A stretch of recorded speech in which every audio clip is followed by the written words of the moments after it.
Hi, Vinod. Happy to get your flight out on time today. All passengers are accounted for. The bags are loaded, and the fueling is complete. Hi, Jeff. Thanks so much. We are ready to depart now that we have our passenger in seat 1A on board. Take care. Fly safe. Will do. See you soon.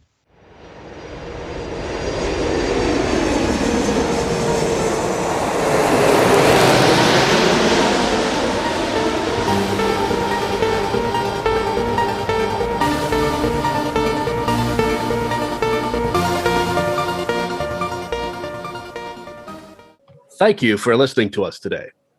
If this is the first time listening to this podcast, welcome aboard. If you're a returning listener, we're glad you're back. Seat 1A provides tips and tricks from more than 5 million miles worth of flying to help you take off from the crowd. In today's experience, recorded on the 10th of July, 2021, I am coming to you from the Air Canada Maple Leaf Lounge at Vancouver International Airport. Wait, what? That's right. I'm back in an airport, and the feeling is amazing. Wow. Yeah. Awesome. This awesome. This is the first time I've been on a plane, or will be about to be on an aircraft in just about 18 months. Yes. February 2020 that you were last or something, right? That's right. Yeah, on a domestic. And so here I am today, going on an international flight, no less. When was your last international flight? Or the last the last true international, like crossing an ocean, would have been in summer of 2019. Back when you did your around the world trip? Yeah, and then there would have been a bunch of U.S. travel that fall and Christmas, and then it went to domestic. So it was like a stage out. So might as well start up with a bang, right? Start in with a splash, absolutely. Yeah. So I am sitting here in my mask, not using our usual recording mic. So listeners, you'll probably hear some interesting, cool ambient noise in the back, maybe. But out the window to my right is a beautiful Air Canada 777-300 gleaming in the sun, and a 787 Dreamliner next to it. And I can see mine in the yonder, also a Dreamliner. That's going to take me to a destination that we will reveal in our next episode. Awesome. Yeah. So what was sort of the experience like? Knowing how much you geeked out for your around the world trip, like your research and all the things you needed to do, and getting seats and duty frees or who knows what else might be available or things that are different. Yeah, no doubt. So I did go into a business class ticket for this one. So the seat selection was interesting because, immediately as soon as the ticketing was done, I was like, oh God, I got to get the seat. And I can tell the cabin is not full because there was plenty of availability. So of course, there's only one seat that I was going to pick. I'm sure anyone can take a wild guess what seat that's going to be. 1A? Absolutely. In front of me, I have that boarding card that says 1A. Nice. Yes. So truly, today's a seat 1A experience. In the last episode or last experience, we talked about J class. Way to go.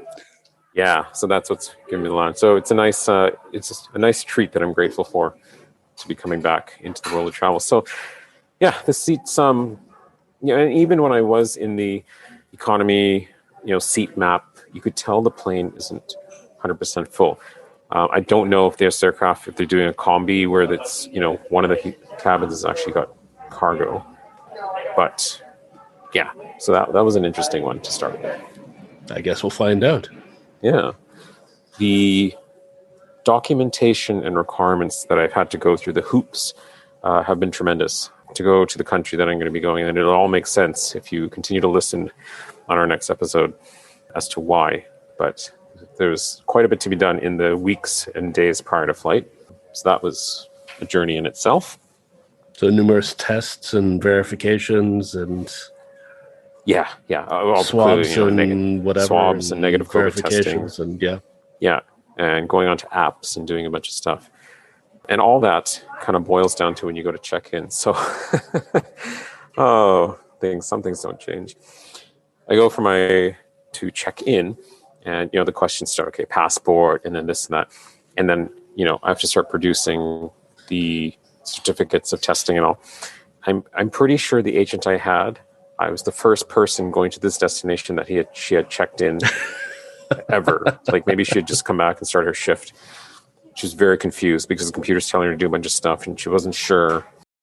The agent next to her had been working for a long time.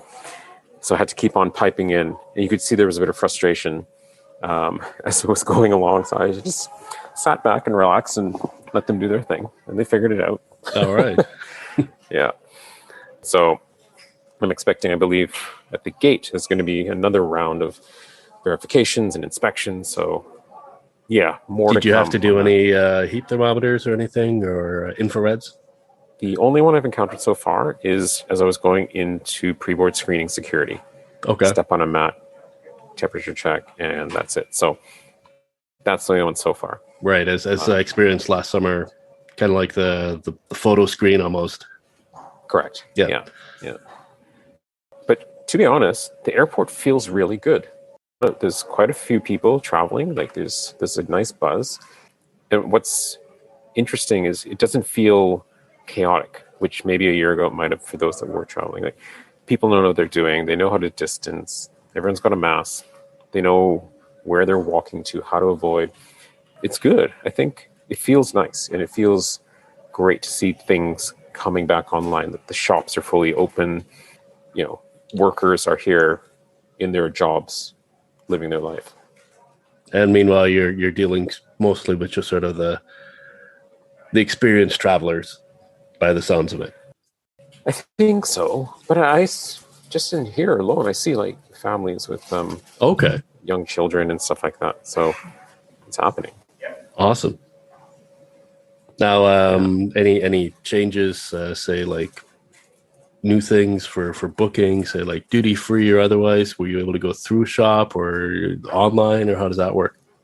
Well, it's funny you mention that because I do need to stop at duty free and pick up a couple things. So I just went online to just verify which stores were open, and it actually popped up saying order online and pick up at the shop and get 20% off because it's like this reopening sale. I'm like, yeah.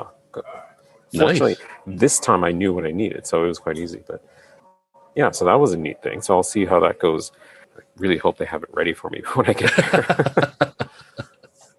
Because that'll get really awkward if they don't. Exactly. Yeah. Cool. And yeah, what else? And so you're Air Canada. You're flying Air Canada? Yes, I am flying Air Canada. Yep. Another And thing I looked into is it's like full lie flats or herringbones, or how is the seating? yeah, they call it signature class. It's a lie flat. It's a herringbone exactly in a pod. And I've flown this product before. It's excellent. They're doing a very good job. The food, of course, that's part of the experience when you go into business class. Food is something interesting. So I've been looking this up, and because I was like, oh no, I mean, during COVID, everything went into like this box meal conundrum. But then as we've been listening to stuff, you hear that it's starting to go back to normal service levels. The menu that they have, I mean, it looks good, but it looks like the same menu they've been running for a long time. Okay. So they're serving the same food on the same route. So it'll be interesting to see. I'm very curious to see how it's going to be presented, because the way it reads, it's just like one tray, everything's on it, and that's it.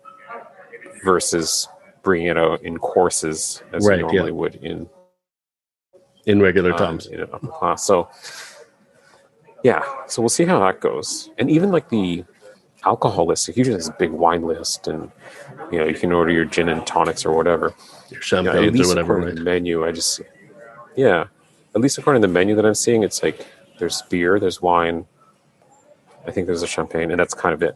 I'm not sure if that's just something they printed and the full bar will be there, or if it truly is just that. So we shall see how that turns out. Indeed. Normally they would have all the accessories for the seat. They would come and hand deliver it, bring it to you, the amenity kit, the duvets. From what I understand, it's all just going to be sitting there waiting for me. So it's going to be, when you get on a plane, you get to the seat, and there's this mad rush to kind of get settled.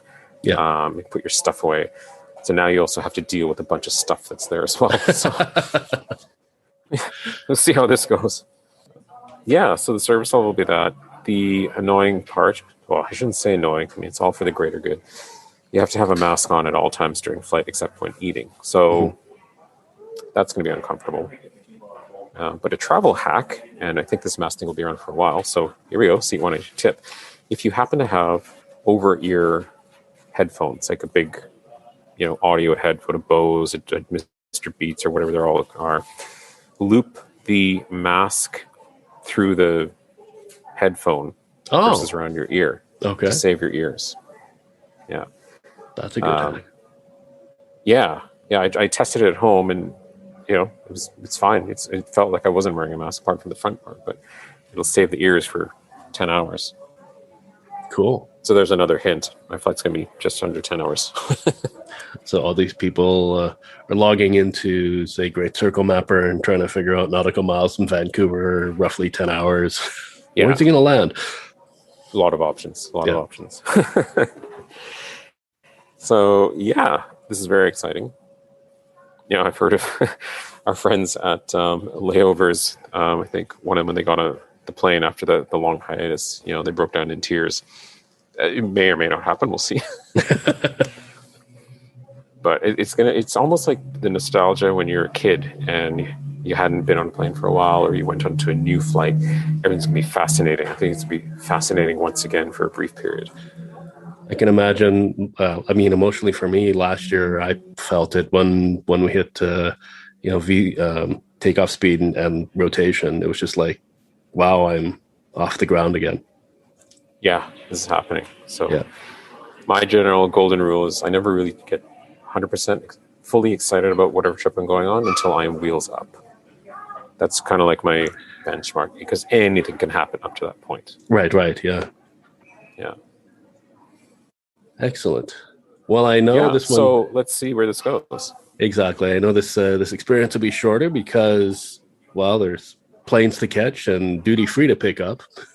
That's right. And lounge food to eat. Hello. Oh, yes, of course. Yes. And you were saying it's a little bit different for lounge food and drink, right? Yeah. I mean, you have to do the order to the table procedure, which is pretty commonplace. But ironically enough, there's only one item I could order to the table. One hot food item. I was like, okay. I went up to the regular food service area, and there's staff there that have to give you. So you say, I want a Coke, and they go get the glass and the can. They slip it through the plexiglass hole thing, and there's this menu of food. It's like chicken wrap and this salad and that. It's all just cold stuff. So they just pull it out of the fridge and kind of toss it at you. Okay. So it's certainly not how it's been. No, usually there's this beautiful buffet, and you just go load up and do whatever you want to do, drink and this and that. But that's okay. Yeah, they're keeping it safe still, which is the most important thing. So I think we'll pick up and see how things go once I reach the destination.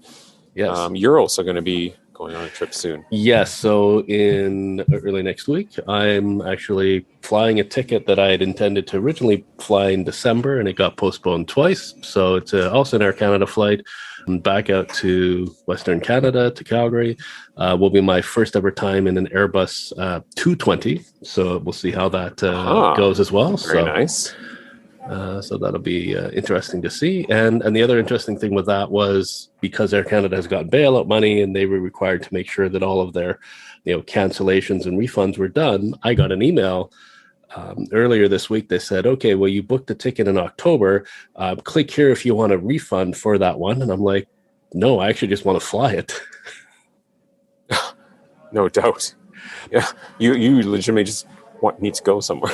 Exactly. Yeah. So a few weeks in Europe, maybe not all the way to Vancouver, who knows, but it'll be Western Canadian trip and mountains and goodness knows what, and hopefully a bit enjoyment and rest and relaxation. So fantastic. All right. Good.